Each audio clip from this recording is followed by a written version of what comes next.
dans le dur. Qui parmi vous déjà a une newsletter active? Ok. Avec une fréquence de publication de tous les combien? Toi, je sais que Pascal, c'est trimestriel. Tu l'avais Oui, annoncé. oui, Ok. tout à fait. T'en as fait combien d'éditions? 2 déjà, Deux. non? J'en ai fait deux 2. déjà. Oui. Ok, c'est cool parce que tu me feras peut-être un retour d'expérience en partage après. Et toi, Marie? Trimestriel aussi, et j'en ai fait qu'une seule. D'accord, ok. Très bien. Trimestriel, c'est pour être certain de tenir la cadence que vous avez fait ce choix-là? Oui, alors moi, il y a deux choix. Plusieurs raisons. Un, pour tenir la cadence, parce que j'ai le blog aussi à côté, et à un moment donné, on ne peut pas tout faire. Pas non plus trop polluer Ouais. les gens qui le lisent, parce que d'expérience, quand il y en a trop, je finis par me désabonner. Mm. Et puis pour avoir du contenu aussi. Ouais, d'accord. Parce que Ok. mensuellement, ça me paraît difficile d'avoir quelque chose de qualitatif. Ok, d'accord. Ah bah si, ils nous rejoignent. Salut Alex. Il y a Alexandre Comte de l'épisode Développer son personal branding avec Alexandre, qui est un ancien directeur d'hôtel, qui va redevenir, qui a un nouveau projet, que vous avez dû entendre effectivement dans un épisode de septembre. J'ai plus le numéro en tête. Salut Alexandre. Salut, je T'es suis en en voiture. voiture. Ok, toi tu fais des Tu lives en m'entends? voiture. Comment? J'ai 1 heure et demie de route, alors T'as bien fait. j'optimise. Ok. Du coup, tu fais quoi? Tu coupes ton micro et puis quand tu as besoin d'intervenir, tu le Ouais, rallumes? Ouais, allez, ça sera plus exactement. agréable. Tout à Eh fait. ben, merci en tout cas de passer ton trajet avec nous. Pas d'accident, s'il te plaît. Ce serait bien. Je vais être sage, pas de souci. Ok. Et par contre, je vois pas, j'ai MFI, mais je vois pas qui c'est. Ça doit être. Alors, j'ai Mélanie et tac. Ça doit être Maëva, non? Ça doit être Maëva qui nous a rejoint normalement. C'est ça? Je suis Méfie, Maison Florence Ivagno. Ah, d'accord, c'est Florence. Ok, d'accord. Enchantée. Enchantée et bienvenue pour cette première participation. Donc, vous êtes 3 nouveaux à participer au Café Live, c'est chouette. Pascal, tu te sens moins seul aussi, j'imagine, maintenant? Voilà. Et parce que Pascal est toujours notre seul représentant masculin au Café Live. Donc, on a Florence et puis on a Mélanie du domaine de la souche. Pour les autres, Marie du Mas des Écoliers, Marjorie de la Maison L'Aiguille dans le 05, Sylvie aussi dans le 05 du Gîte d'État de Saint-Didier, Pascal dans le Lot et Alex qui est côté Grenoble. Si je ne me trompe pas, c'est Grenoble ou Lyon? Non, c'est Grenoble, hein, toi. Hein. C'est entre les deux, en fait. C'est sur la route Grenoble-Lyon, toi. En fait, moi, le siège est à Grenoble et le projet qu'on est en train de faire est dans l'Ain. Ah, il est dans l'Ain. Je n'avais pas suivi qu'il était dans l'Ain. D'accord. Entre Lyon et Bourg-en-Bresse. Ok, noté. Eh bien, écoutez, c'est parti. Donc, je demandais aux personnes présentes qui... Ok, pas de souci, Florence, merci. Du coup, qui avait déjà une newsletter? Donc, on a donc Marie, on a Pascal, Alex, je ne sais pas si tu as déjà lancé une newsletter pour des clients, des futurs clients qui voudraient suivre Non, les pas projets. encore. Pas encore, ok, d'accord. Ça roule. Alors, c'est parti. Donc, vous avez dû recevoir le workbook et je vais vous partager maintenant l'écran de mon support de présentation.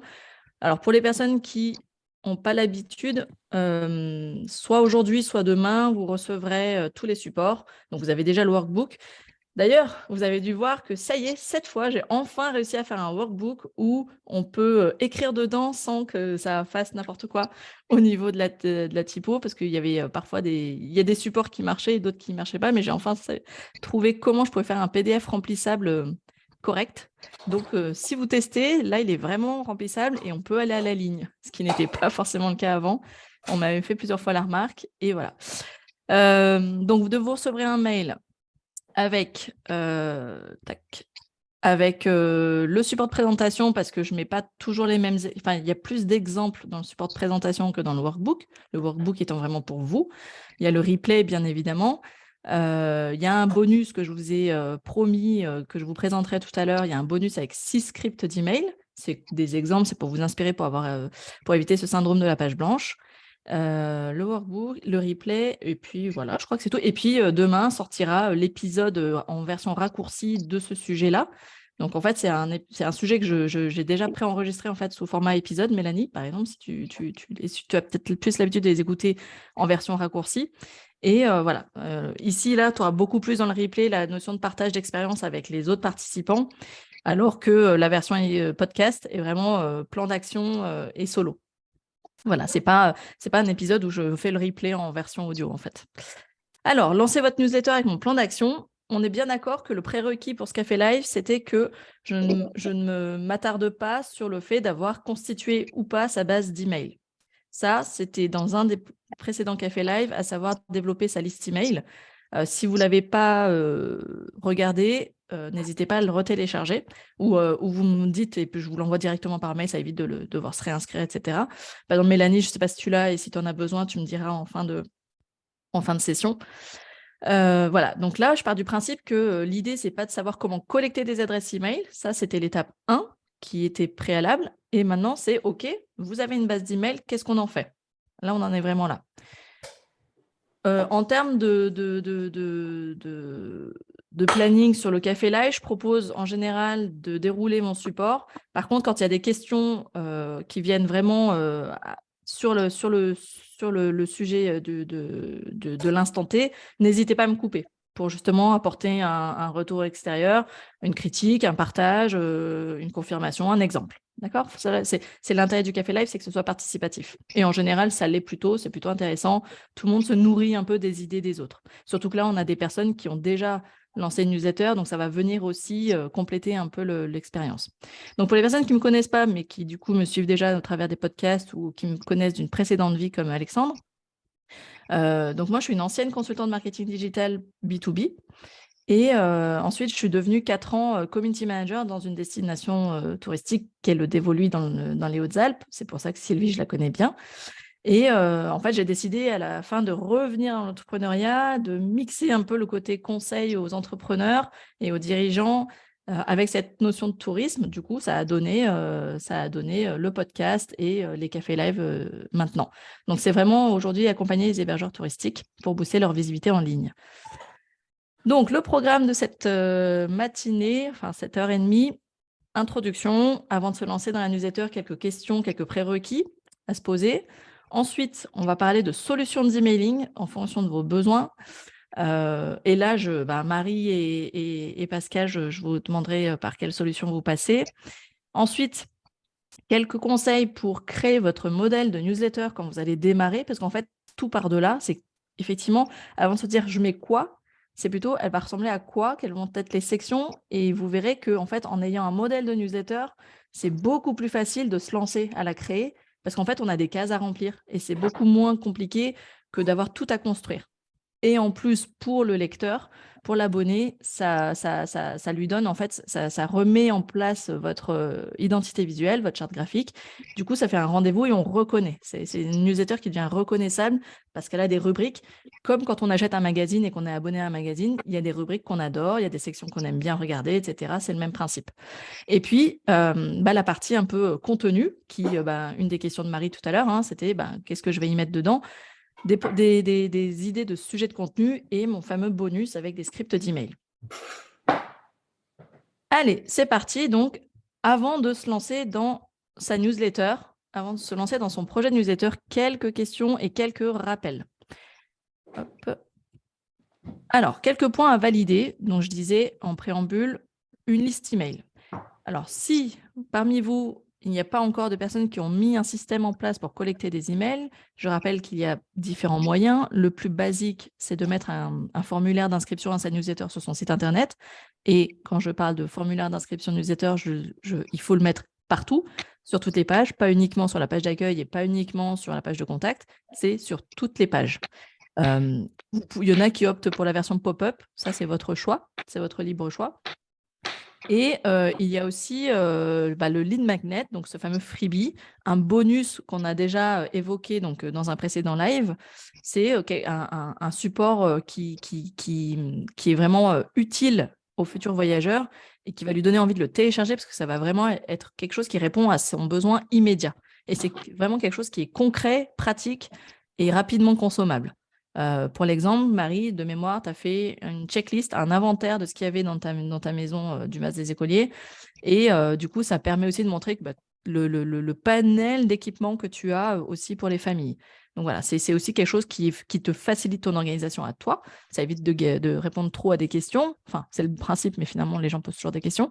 Et voilà. Et l'idée, c'est de se dire, ah tiens, ok, je suis intéressée. Comme j'aimerais, ça m'intéresse, je vais télécharger, je laisse mon email. Mais ça me dérange moins de me laisser mon email parce que derrière, il y a quelque chose de très concret à l'arrivée. Donc, c'est ce que j'ai partagé vendredi dans un de mes derniers posts.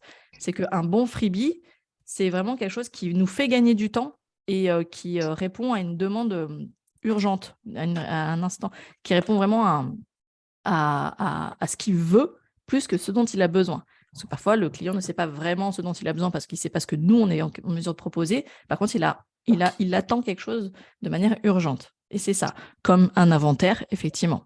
Et il ne sait pas qu'il a peut-être besoin de certains équipements que tu as déjà chez toi, Marie. Ça, c'était le premier point à valider, avoir une liste email. Et donc, il y a plusieurs moyens de capter des adresses email. Ensuite, se rappeler quel est l'objectif prioritaire de sa newsletter. Pourquoi ? Parce qu'il existe des objectifs différents pour ces newsletters. Ça peut être uniquement de la newsletter de type promotionnel où dedans, on fait que de la com de type dernière dispo. On est uniquement sur une envie d'avoir des réservations uniquement. Et puis, il y a des newsletters, je vous le donne en mille, vous savez très bien vers laquelle je me penche. Il y a la newsletter éditoriale qui est plus sur du long terme, à savoir créer du lien. Pourquoi ? Parce que dans le processus de décision d'une réservation de vacances, selon les budgets, selon la taille de votre gîte, etc., ce n'est pas forcément des réservations qui se font sur des coups de tête. Ça peut arriver, il y en a toujours qui font des réservations de dernière minute, mais je prends toujours l'exemple de Marie qui a un gîte de 12 personnes, ça ne se fait pas comme ça du jour au lendemain. C'est une décision qui se réfléchit, parce qu'en général, comme c'est plusieurs familles, souvent, elles ont besoin de se concerter, elles ont besoin de faire des comparatifs, etc. Donc, l'idée, c'est de rester et de chauffer la salle, de maintenir ses prospects au chaud et justement en communiquant de manière régulière. Là, on est vraiment sur un objectif de création de liens durables dans le temps. Enfin, durable, ça veut dire dans le temps, pardon. Voilà. On va dire qu'il y a ces deux objectifs et ce que je déplore aujourd'hui, c'est que, et c'est d'ailleurs pour ça que la plupart des gens se désabonnent, c'est que beaucoup d'entreprises ont la fâcheuse tendance et le gros défaut d'envoyer que des newsletters à caractère commercial et promotionnel. Et en fait, si on n'est pas concerné à l'instant T par ce besoin, finalement, on ne le lit même pas et on switch. Et que quand c'est fait 3-4 fois, qu'en fait, ça fait très pushy comme email, on finit effectivement par se désabonner. Alors que recevoir une newsletter où il y a de l'information qui m'intéresse, il y a de la lecture, en fait, ça me nourrit intellectuellement, j'apprends des choses, et où, en fait, ça me permet juste de me dire, c'est cool, j'ai pas besoin de sortir ma CB, en fait. J'ai juste besoin de lire, j'aime ou j'aime pas, mais en fait, on me demande rien d'autre que d'en savoir plus. Et donc, c'est déjà beaucoup plus intéressant comme relation. Donc voilà, il y a à vous de définir votre objectif. Personnellement, je préfère, parce que vous avez bien compris, je suis à fond stratégie de contenu, donc évidemment, je me tourne vers une newsletter éditoriale. Maintenant, ça n'empêche pas que dans une newsletter éditoriale, il y ait toujours un peu cette notion de ratio 80-20. Évidemment, il y a des périodes de forte réservation où là, il faut enclencher. Il faut enclencher. Parfois, c'est aussi dans une dernière section, et vous le verrez dans mes scripts d'email, il m'arrive aussi de mettre des sections. Là, on y va, on réserve, on présente nos dernières disponibilités, on a un super bon plan, évidemment, il faut y aller. Mais on va dire que, par exemple, sur 4 newsletters, il y en a peut-être 1, 2 qui vont, alors trimestriel, ça va être peut-être 2 sur 4, qui ont cette notion un peu commerciale. Parce que c'est quand même le but. L'objectif, c'est de faire du business aussi. D'accord ? Mais c'est juste essayer d'équilibrer ce ratio plus conseil, accompagnement, préparation au séjour, préparation à la réflexion, en fait. Il faut quand même se dire que tout le monde n'est donc pas chaud à l'instant T pour réserver. Et donc, il faut le garder au chaud et lui donner envie et faire mûrir sa réflexion et dire « Ah oui, en fait, ouais, j'ai de plus en plus envie. Et la prochaine fois que je dois prendre des vacances, en fait, je me pose plus la question où je vais. J'ai quelqu'un qui est dans ma tête déjà, parce que j'ai cette habitude de recevoir ces newsletters. » Et ce fameux positionnement marketing qu'on retrouve, que je vous ai bien assez saoulé avec ce positionnement ces derniers mois, c'est vraiment se dire comment est-ce que vous voulez qu'on décrive votre newsletter ? Votre newsletter, si on devait la partager à un ami, on dirait quoi? On dirait, tiens, Sylvie, j'ai une super newsletter à te partager, que ce soit en exemple ou que ce soit pour que tu la suives.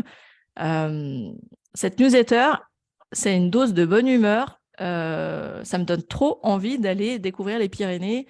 J'aime bien son ton un peu décalé, etc. Comment est-ce que vous voulez qu'on parle de votre newsletter? Donc, ça veut dire quel est son ton, quel est son sujet, sa thématique phare, quelles sont ses rubriques phares aussi. Donc, ça peut être des bons plans, ça peut être des idées de séjour, etc. Voilà. Comment vous avez envie qu'on décrive votre newsletter? Et ce positionnement, cette manière que vous voulez qu'on la décrive, c'est la manière dont vous allez la vendre. Quand je dis vendre, et je pèse bien mes mots, parce que oui, quand on a une newsletter, il faut la vendre. Parce qu'en fait, c'est un média.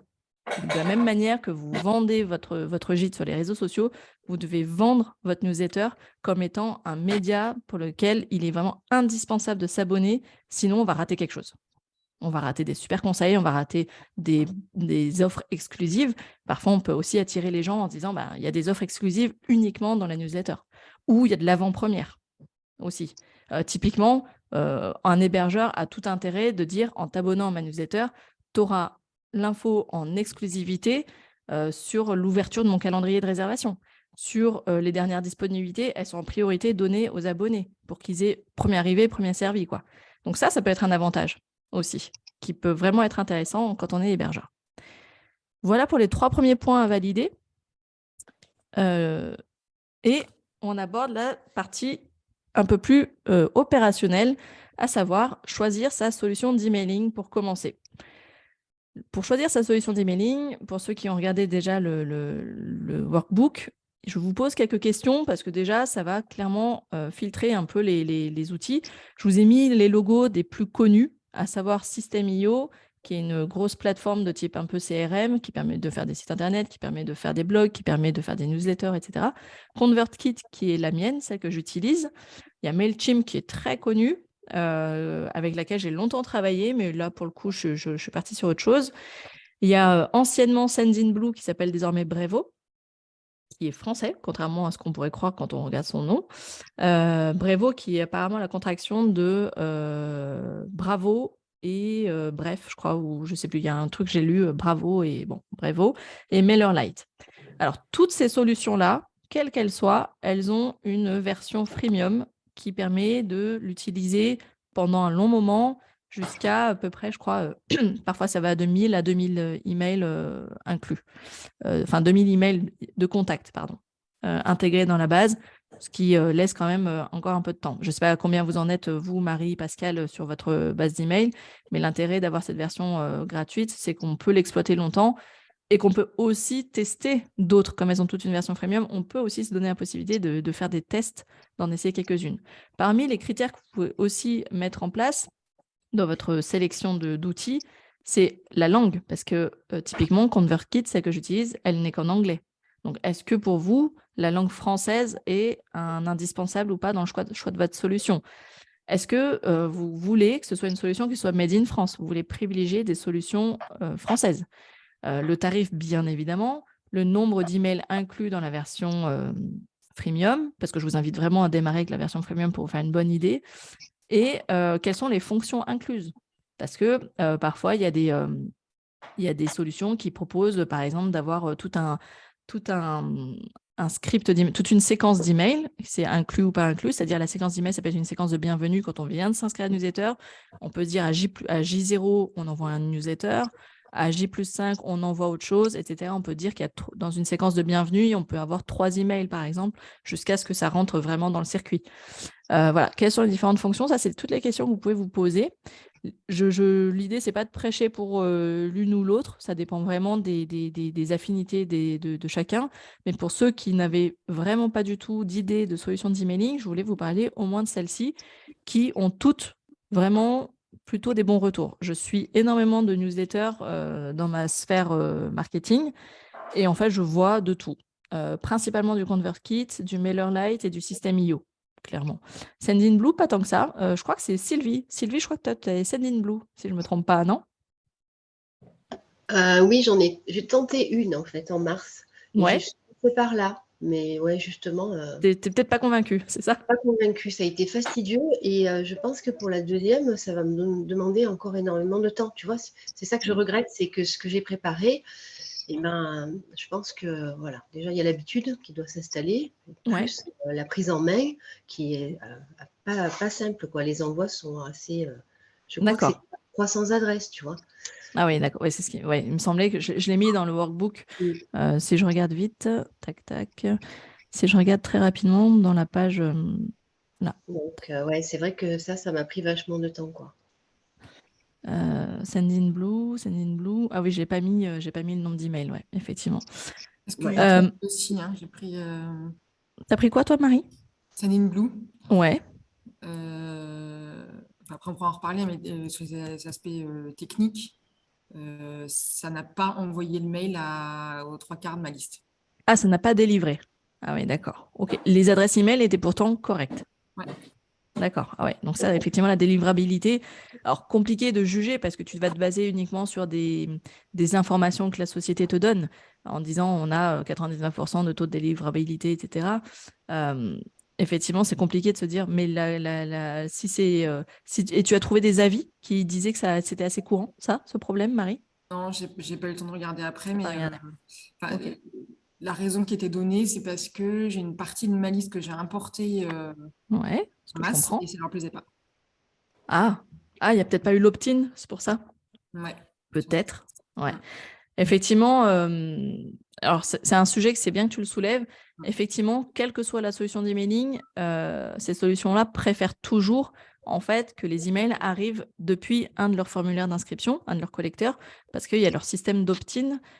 Donc opt-in, c'est quand on donne l'autorisation pour être au clair avec la RGPD, donc la réglementation sur les données personnelles. C'est qu'il faut que la personne elle ait vraiment validé parfois 2 fois son inscription à sa newsletter. Ça fait lourd, mais on a tous maintenant l'habitude de devoir confirmer et reconfirmer. Et effectivement, quand tu fais un import, bah, du coup, tu coupes en fait cette partie-là, c'est peut-être pour ça. Mais du coup, c'est vrai que effectivement, c'est pas ultra pertinent. Ce qu'il faut effectivement faire généralement quand on importe sa liste d'emails, c'est de faire une campagne d'opt-in.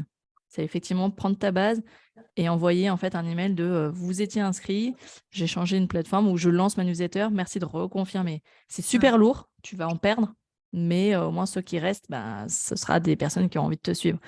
Donc effectivement, mais ça, j'ai souvent entendu ce problème. Et effectivement, quand on importe en masse des emails, c'est toujours bien de faire une campagne d'email d'opt-in, en fait, pour requalifier, refaire confirmer à tout le monde. Comme ça satisfait ta plateforme. Ouais. Effectivement. Et du coup, tu les as collectés via Amenities, via ton site, avec la solution Amenities. Une grande partie, c'était mes clients, en fait. Ouais. Ah oui, d'accord. Ok. Moi, du coup, Yin, je les ai collectés sur ma messagerie. Et du coup, j'ai pas eu ce problème-là.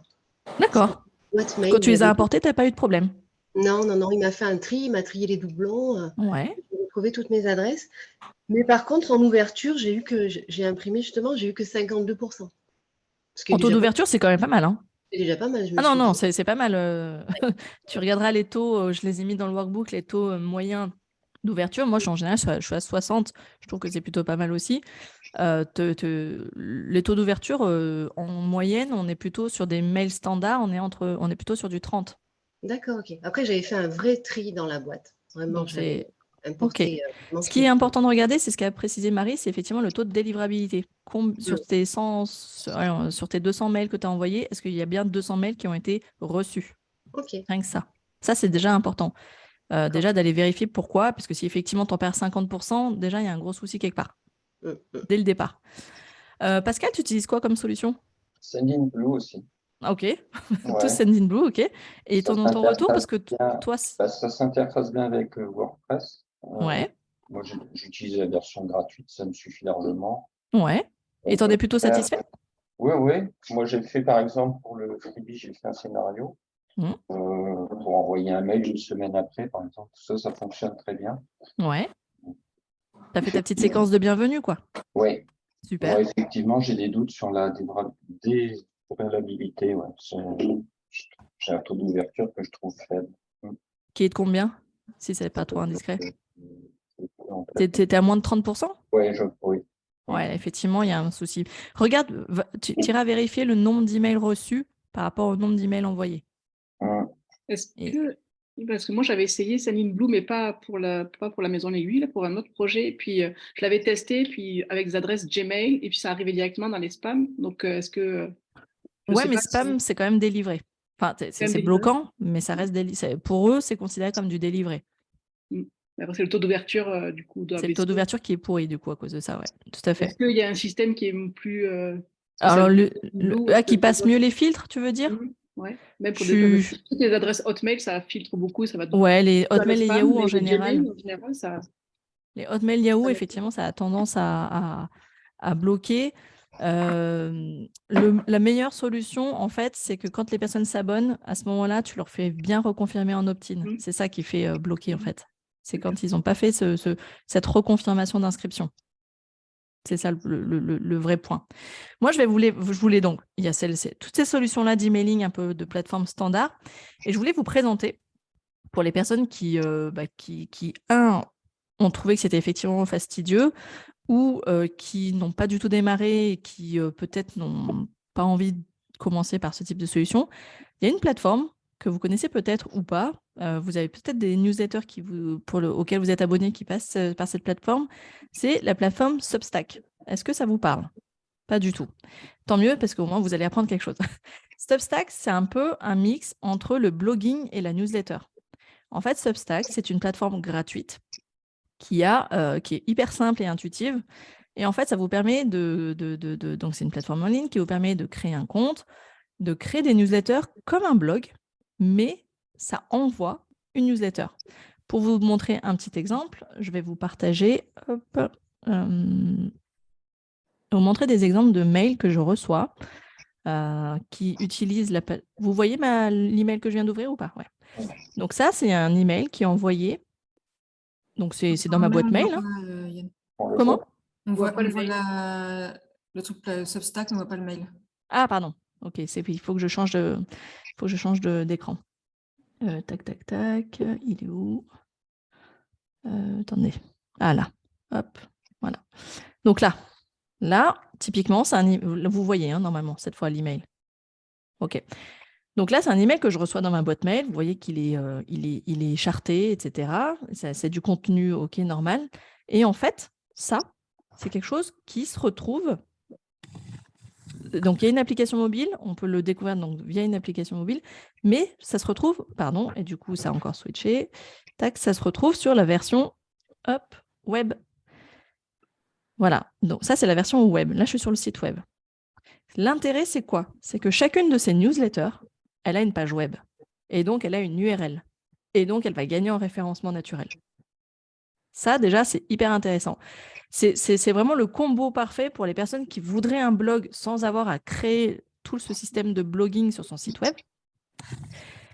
Et en plus, c'est une plateforme qui est très grosse maintenant et qui, du coup, a l'avantage de assez bien travailler le référencement de ses contenus. Donc, en fait, pour ceux qui connaissaient à l'époque le support Medium, pour tout ce qui était blogging, etc., c'est un peu le même système. Donc là, c'est Substack. Donc, vous créez votre newsletter d'abord, en fait, finalement, sur la version en ligne. Et puis, en fait, vous paramétrez l'envoi à votre base d'email qui la reçoit, comme je vous ai montré, en version email. Donc, il y a plusieurs avantages. Il y a ce côté URL.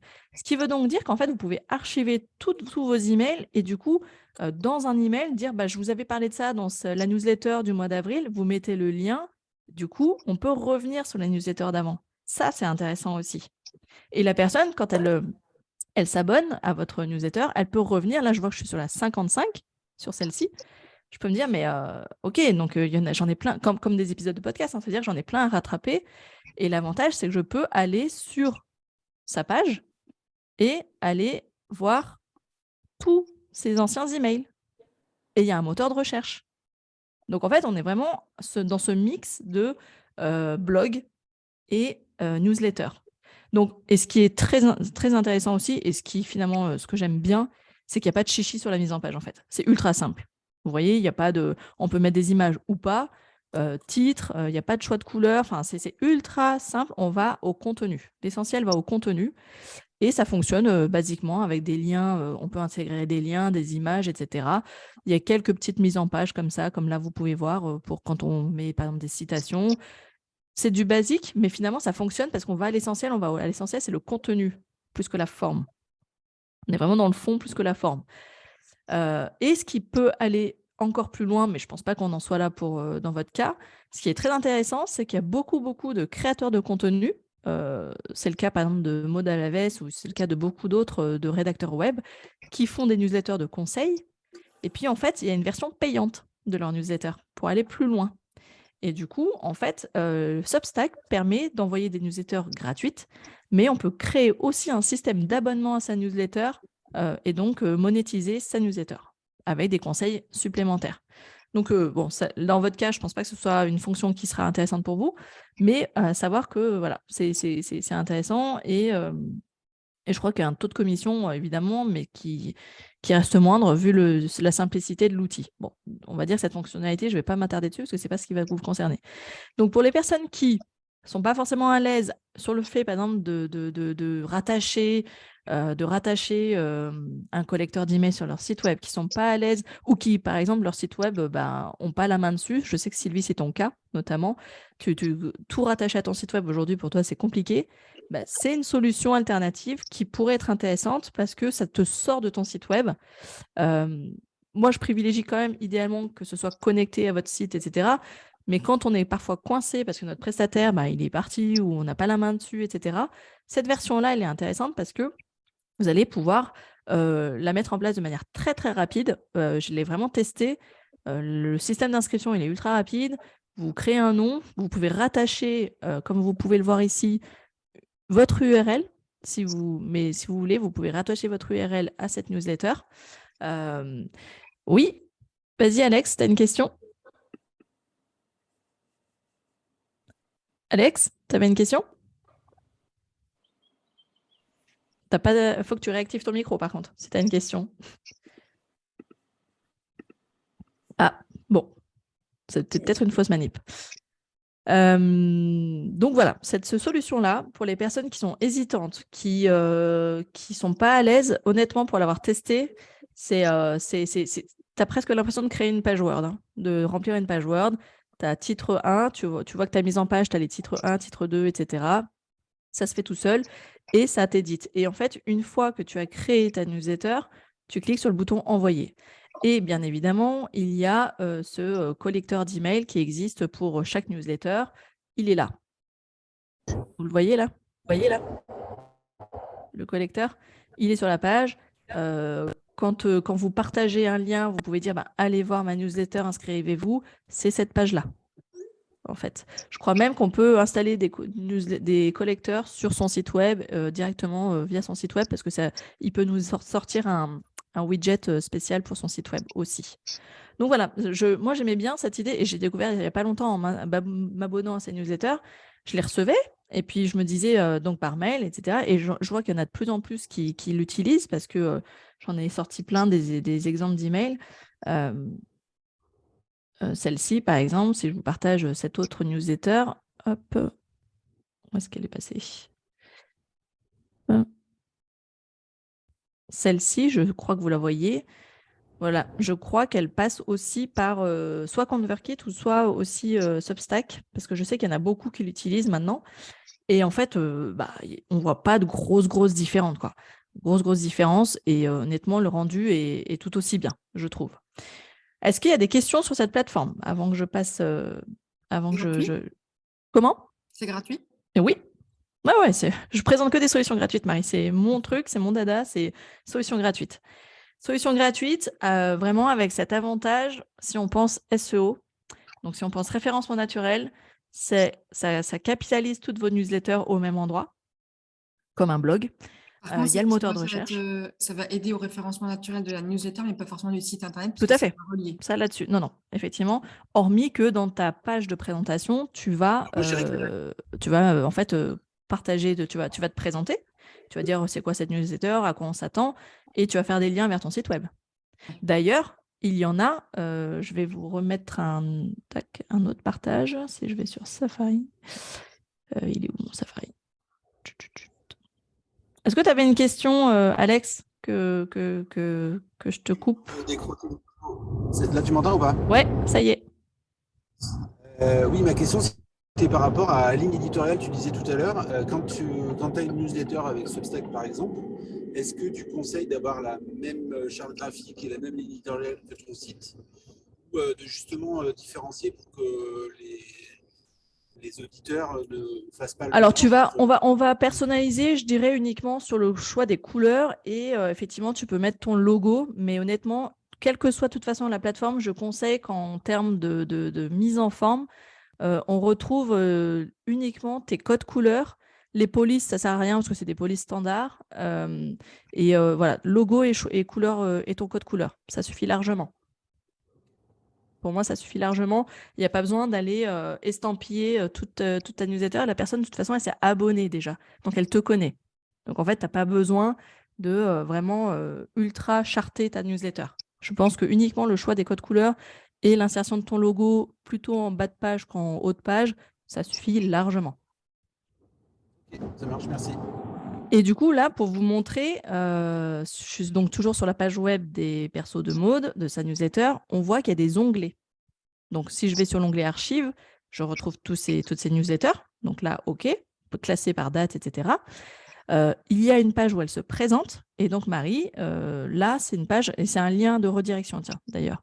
Soit tu peux renvoyer directement vers ton site web. D'ailleurs, ça peut être des liens de redirection comme elle l'a fait ici. Là, j'ai changé de page, là, etc. Ou la présentation, elle est là. Voilà, sa présentation est là, mais tu pourrais très bien mettre réservé ou voir le masque des écoliers, par exemple. Donc, effectivement, ça va du coup. Alors, je vais répondre différemment. Ce qui va être bien dans ton cas, c'est que du coup, ça va faire en fait un lien entrant vers ton site web. Et Oui. ça, Google adore. Parce que c'est comme si c'était un site tiers qui renvoyait vers ton site. Ce qui est le cas d'ailleurs. Et du coup, finalement, ça fait un lien entrant vers ton site. Et donc, c'est une bonne chose. Aussi. Et tu sais si l'import d'email est Et possible? facile? Ouais, l'import d'email est possible, oui. Ok. Mais encore une fois, je t'invite, quand tu le fais, à prévoir une campagne où tu vas expliquer, voilà, je lance ma newsletter sur Substack, enfin voilà, nouvelle plateforme, etc. J'ai besoin de revalider vos adresses email pour être certaine que vous allez les recevoir. Tu vois, tu dis bien que c'est dans le but d'être certaine qu'ils les reçoivent parce que tu as eu des soucis avec ta précédente plateforme, etc. Quand tu Plus dis tu es campagne, transparent, plus c'est les gens envoyer comprennent. les mails un par un depuis mon... Comment? Quand tu parles de campagne, tu dis c'est envoyer les mails un par un depuis... Non, c'est qu'une fois que tu l'as importé, tu génères un premier envoi. En fait, tu génères un premier envoi qui n'est pas ton contenu habituel, qui est où tu expliques, voilà, j'ai changé de plateforme, j'ai eu des soucis avec ma précédente, vous étiez abonné parce que vous souhaitiez recevoir telles et telles informations du masque des écoliers. Du coup, il y en a beaucoup qui visiblement n'avaient pas reçu mes précédents mails. Pour être certain de les recevoir, je vous invite à confirmer votre inscription.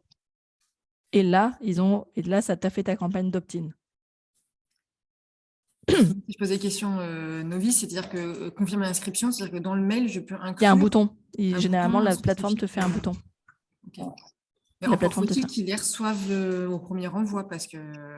Oui, effectivement. Du coup, ça m'avait bloqué, mais genre 80% de ma... D'office? Ah ouais, ça c'est bizarre.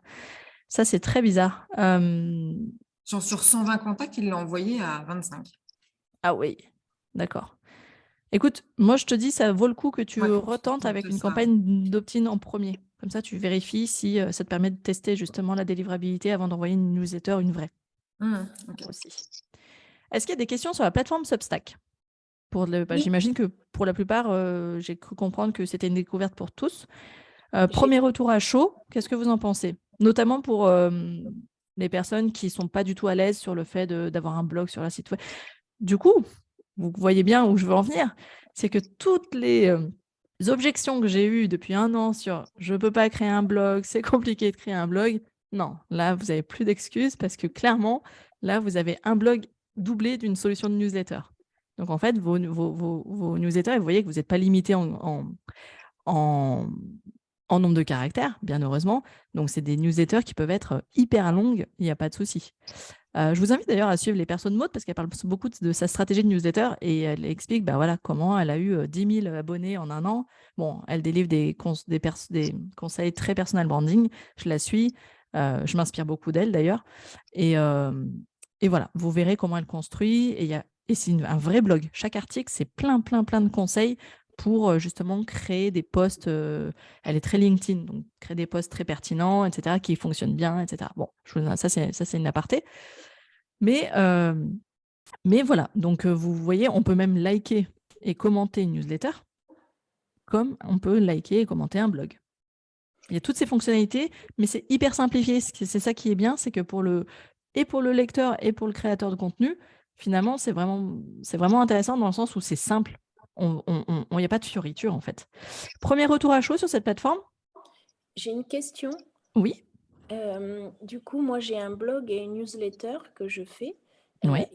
Si je passe sur Substack, est-ce que je dois continuer le blog sur mon site Ça dépend. Est-ce que tu comptes Moi, j'aurais tendance à dire que ta newsletter, je t'invite à ce que ta newsletter soit différente de ton blog, idéalement. Vu que tu as déjà t'as déjà cette stratégie de blogging, continue de faire ton blog. Par contre, ce qui est mon cas, regarde, j'ai un blog, ma newsletter n'est pas exactement le même contenu. Je te donne d'autres infos. Et c'est ce qui va donner envie aux gens de s'inscrire à ta newsletter, c'est que tu viens donner quelque chose qu'on ne voit nulle part ailleurs, en fait. Ni sur les réseaux, ni sur ton blog, ni sur ton site. Tu donnes quelque chose en plus dans ta newsletter. Okay. Donc, j'ai envie de te dire, tu peux effectivement doubler, mais ça ne va pas vraiment être doublé parce que du coup, tu vas, par exemple, dans ta newsletter, avoir une section, le dernier article de blog. Oui, c'est ce Et que là, je tu fais fais un déjà. lien. Voilà, j'imagine que tu fais effectivement ça. Comme moi, je mets le dernier épisode de podcast dans ma newsletter, tu vois, à chaque fois. Voilà, ça, c'est une rubrique. Par contre, le corps de ton email, de ta newsletter, tu vas parler, je dis n'importe quoi, le printemps dans ton jardin, l'explosion de couleurs en ce moment, ou tiens, tu as découvert un nouveau resto, etc. Ça, c'est que tu vas peut-être faire en article de blog, mais pourquoi pas aussi, parfois, peut-être d'abord dans ta newsletter en exclu, et ensuite, on fait un article de blog aussi. Okay. Tu vois, parce que c'est pas, tu peux très bien avoir des gens qui te suivent sur ton blog, mais qui ne sont pas abonnés à ta newsletter. C'est toujours pareil, on croit toujours que tout le monde lit tous nos contenus, mais non, en fait, tu as ceux qui voient passer tes posts sur les réseaux sociaux, tu as ceux qui vont écouter, dans mon cas, les épisodes de podcast, tu as ceux qui vont voir les blogs, mais tout le monde ne voit pas tout ce que je fais. Donc, en fait, c'est bien, à certains endroits, de faire des rebonds vers d'autres contenus, mais aussi d'avoir des infos parfois exclusives, en tout cas, donner un intérêt à s'abonner à ta newsletter. Il faut qu'il y ait un intérêt. Il faut qu'on sache c'est pour ça que je parlais de vendre sa newsletter, parce qu'il faut donner envie d'aller s'inscrire, parce que, en fait, collecter un email, c'est une monnaie d'échange, un email. C'est pour ça que je parle de vendre. C'est recevoir une adresse email, c'est une monnaie d'échange aujourd'hui. En tout cas, en marketing digital, c'est le sésame d'avoir une adresse email. Donc, il faut vraiment la vendre, parce qu'on ne donne pas son email parfois aussi facilement que ça. Et du coup, il faut qu'il y ait un intérêt derrière. Ok. Je ne sais pas si j'ai répondu à ta question. Oui. Vraiment. Merci. Si Sylvie, ton avis là-dessus, tu as envie de... comment, avec tes déconvenus de Sendinblue? Ouais, moi, ça me donne bien envie, parce que du coup, ça me permettrait que ça serve à doublon, quoi. Autant pour... surtout que toi, tu as des soucis avec ton site web. Voilà, moi, comme je suis coincée avec mon site, pour l'instant... En attendant, tu peux effectivement... J'ai pensé à toi avec cette solution, tu vois. Mais carrément, puis en plus, ça va rafraîchir. Ça va te donner... mon image, quoi, aussi. Ouais, je suis plutôt d'accord. En fait, ça peut être une solution temporaire à ta refonte de site, en termes de contenu. J'aime beaucoup ça. Ouais, absolument, merci. Donc, c'est gratuit. Je te laisse essayer. Mets-moi dans ta base d'email de test si tu veux. Et tu me fais des essais et on en discute. Ouais. Mélanie, je vois que tu es collée à ton écran, toi. Dis-moi. Moi, je suis attentive à tout ce qui se passe. Non, mais je trouve ça top. Mais si je comprends bien, donc sur le site internet, on fait le blog où on tu fais ton contenu. Justement, par exemple, de découvrir les environs, un point à côté et donner l'envie de venir. Et en parallèle, donc, on fait un copier-coller sur la newsletter Non. En proposant quelque chose en plus, par exemple. Alors, j'ai envie de te dire non. Et c'est pour ça qu'on va y venir. C'est ta stratégie de newsletter. Et c'est pour ça que je parlais en prérequis de quel est son objectif, effectivement. Si tu as un blog déjà sur ton site web, c'est très bien. Tu parles effectivement de découvrir la région, j'imagine, des idées d'activités, etc. OK. La newsletter, elle va un peu reprendre de ce contenu, mais elle doit partager autre chose. Je te donne un exemple. Tu ne parles jamais de la météo. Tu n'as pas de rubrique météo, je pense, dans ton site. Tu peux faire une section la météo des prochains jours. C'est pour donner en fait aux gens de venir, quoi. Et tu peux aussi parler, par exemple, parfois tu peux avoir des bons plans avec des partenaires que tu ne vas pas forcément mettre tout le temps sur ton site. C'est des informations qui sont différentes. Moi, je vous conseille vraiment d'avoir une newsletter avec un contenu un peu différent. Ça peut être aussi toi, ton partage, tes réflexions, ta personnalité. Te livrer un peu plus comme un journal de bord aussi. Ça peut être le journal de bord de ton gîte, quoi. Aussi. Tiens, en ce moment, on fait des travaux. Tu vas peut-être pas me mettre dans le blog, tu vois, les travaux. Tu vas peut-être pas le mettre, tiens, en ce moment, on est en train de refaire tout le jardin potager, on est en train de... Voilà. Mais ça, par contre, dans la newsletter, ouais. On est en train de préparer votre arrivée, on est au taquet, on a 1 mois, on finit les travaux, etc. Là, c'est la vie. Tu vois, c'est ton journal de bord, ça, c'est intéressant. D'accord. Par exemple, toutes les personnes qui sont en phase de travaux avant ouverture, qui ont déjà lancé leur newsletter, parce que heureusement, il y en a qui le font, n'est-ce pas, Pascal, d'ailleurs, t'en fais partie. Les gens aiment aussi suivre. Et c'est ce qui a fait que Marie, je crois, d'ailleurs, enfin, Marie est très présente sur Insta, mais les gens ont réservé avant même que ce soit fini. Tu vois, on en est là. C'était pas un newsletter. Ouais, toi, c'était Instagram, ouais. Mais ce que je veux dire, c'est qu'il y en a qui suivent les travaux à tel point qu'ils veulent être les premiers à réserver. Et donc, ça, dans ta newsletter, tu peux créer ça. En disant, ça y est, on est bientôt prêt. Ça y est, en exclusivité, on ouvre les premières réservations. Mais comme vous êtes abonné depuis le début à notre aventure, vous êtes les chouchous, quoi. Tu vois, l'idée, c'est un peu ça. C'est en fait, de favoriser, entre guillemets, ceux qui ont un peu payé via leur email, mais qui ont déjà un peu payé pour voir. Plus que les curieux qui sont sur Instagram, tu vois. OK? Donc l'idée, c'est voilà, c'est d'avoir ce côté un peu contenu exclusif, contenu différent de ce qu'on trouve sur Insta, de ce qu'on trouve sur ton site. Quand je dis Insta, sur les réseaux sociaux et sur le site web. Évidemment que ça va se recouper. C'est quand même le but aussi, c'est que ça vienne dispatcher un peu disséminer un peu des contenus du blog, etc. pour renvoyer vers ton site. Évidemment, hein. Mais l'idée, c'est de délivrer un contenu un peu différent.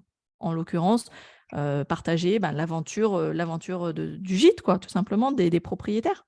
Donc, comme moi qui est en pleine période de travaux, justement, avec une activité qui n'a pas démarré, là, je suis en train de partager sur Instagram. Je n'ai pas encore de site. Enfin, je vais passer par Amenities. Ouais. Donc, pour l'instant, le site n'est pas activé, en fait. Mais en attendant, crée sur Instagram, tu te crées dans ta bio, tu te rajoutes un lien disant « Suivez l'aventure et soyez les premiers à pouvoir réserver le jour de la fin des travaux, au moment de l'ouverture en vous abonnant à ma newsletter. » Super, ok. Tout simplement. C'est ce qu'avait fait, si tu écoutes, c'est ce qu'avait fait Clémence du Gîte de la Roucoulade dans un de mes épisodes où elle nous dit que elle a balancé une landing page, et d'ailleurs c'est ce que tu peux faire, donc une page d'atterrissage toute simple qui disait ouverture prochainement. Elle avait réservé son nom de domaine, elle avait mis une page d'attente en fait, hein, et un collecteur d'emails. Et en quelques semaines, elle avait déjà 200 emails. Bon, ok. Et du coup, quand elle a démarré sa newsletter, qu'elle a ouvert son gîte, elle avait déjà beaucoup de gens qui la suivaient en fait et qui du coup étaient intéressés, et ça a fait ses premières réservations comme ça. D'accord. Il y a un épisode où on en parle et justement elle parle de sa création de site WordPress et où elle a intégré Amenities d'ailleurs. Donc tu auras un peu le combo là-dedans. J'enchaîne avec après Substack. Hop. Alors, donc ça c'était les exemples. Maintenant on va parler de votre modèle de newsletter. Le modèle de newsletter, vraiment, où encore une fois, je vous encourage à en avoir un, c'est que ça va vous faire gagner du temps. Et je sais que du temps, on en manque tous. Et du coup, plus on optimise et plus on... Moi, je suis une accro de l'optimisation, en fait, il faut le savoir. Tout ce que je peux optimiser, j'optimise. Du moment que je sais que je vais avoir une tâche qui va se répéter, je fais des modèles tout le temps. Et en plus, on va se projeter dans un moment, dans longtemps. Imaginons que demain, vous avez quelqu'un qui vienne en support pour vous, en soutien, vous avez besoin de renfort. Et bien, plus vous allez en fait faire quelque chose d'optimisé et un peu automatisé, plus ce sera facile de faire un process pour l'expliquer à quelqu'un. Donc ça, c'est aussi important pour vous, pour demain, être en capacité de déléguer si vous avez besoin de déléguer. Donc, un modèle de newsletter avec, en priorité, travailler son en-tête de newsletter ou pas. Ou pas. Les questions à se poser, c'est est-ce que je mets un logo? Est-ce que je mets un bandeau d'image plutôt? Dans votre cas, ça peut s'y prêter. Commencer par une belle image, être vraiment en immersion, plus que le logo, parce que le logo, ça fait très commercial, je trouve. Qu'on le retrouve enfin, ok, pas de souci. J'avais commencé, moi, mes newsletters avec mon gros bandeau et je trouvais que ça faisait placard, quoi. Et en fait, et ça parle pas, finalement. Alors qu'une belle image, dans votre cas, je trouve que ça parlera beaucoup plus. Ça mettra déjà on sera déjà un peu plus en immersion chez vous, dans votre univers. Donc, bandeau d'image avec votre ami, donc soit une image photo basique, ou si vous voulez rajouter un titre de newsletter dans l'image, utilisez notre ami Canva, toujours. Donc, est-ce qu'on met un titre? Et je vous invite effectivement à mettre un titre, mais qui peut être dans l'image ou sous l'image, peu importe, voire les deux.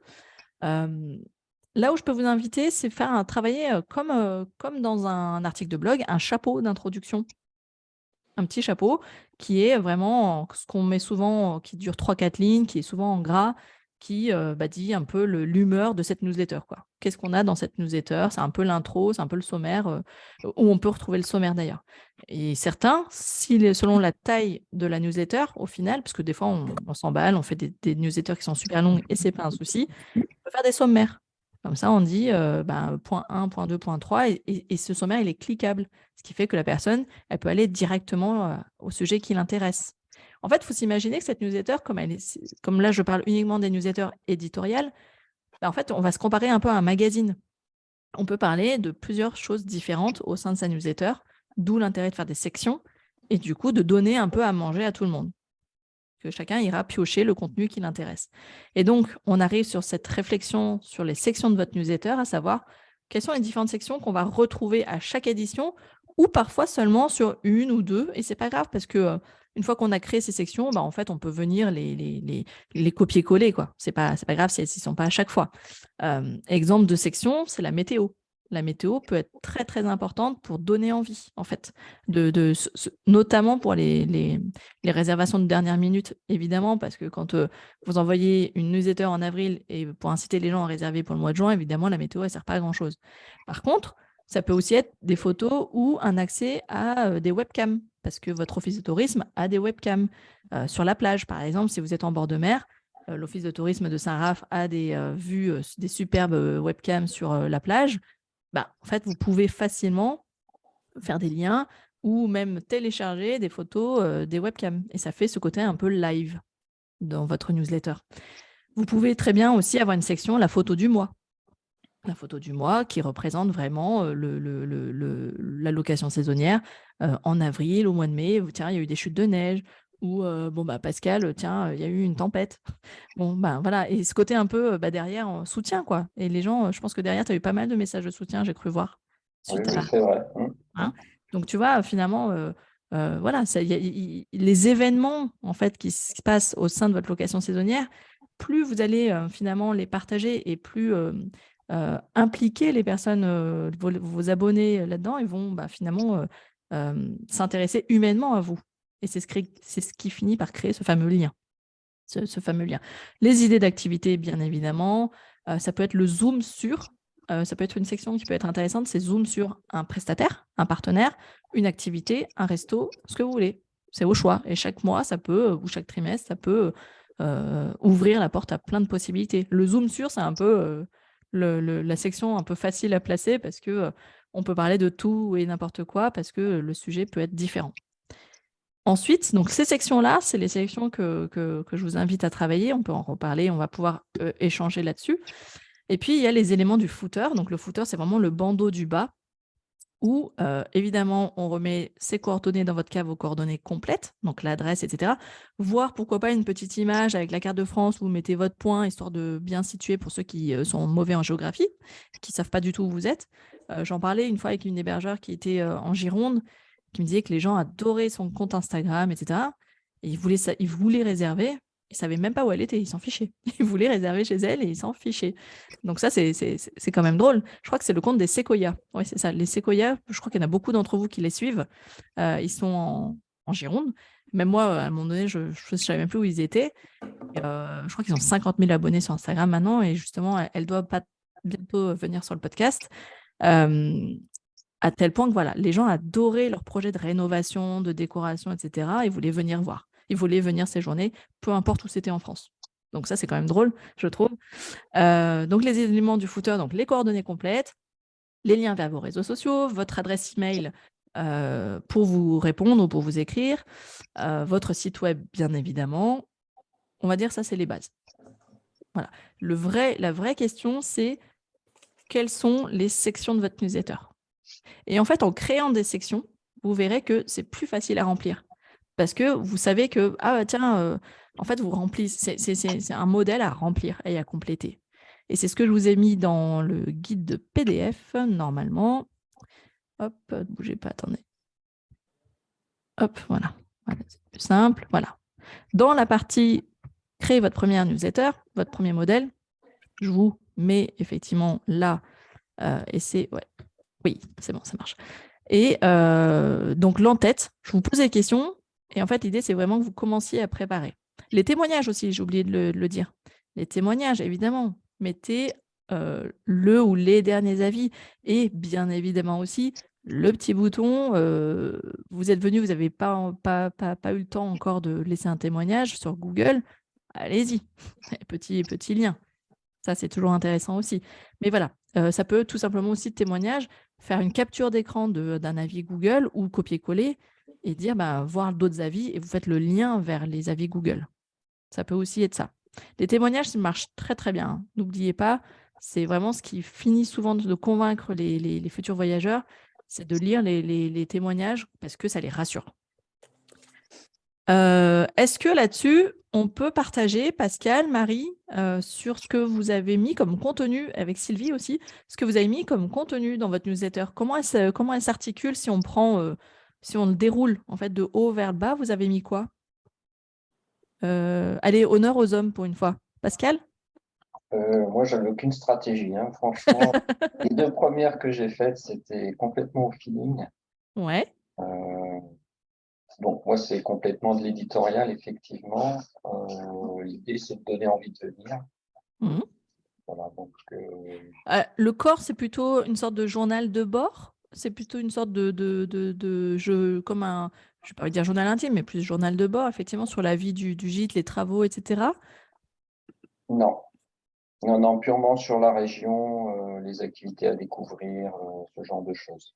Et c'était des liens vers les articles de blog que tu avais déjà de mémoire? Ouais. Et tu avais inséré des photos? Oui. Ok. Une photo par section. Par section, ouais. D'accord. Et sur ta deuxième newsletter, tu as repris le même modèle que tu as dupliqué ou tu as complètement fait autre chose? J'ai fait à peu près la même chose. D'accord. Ouais.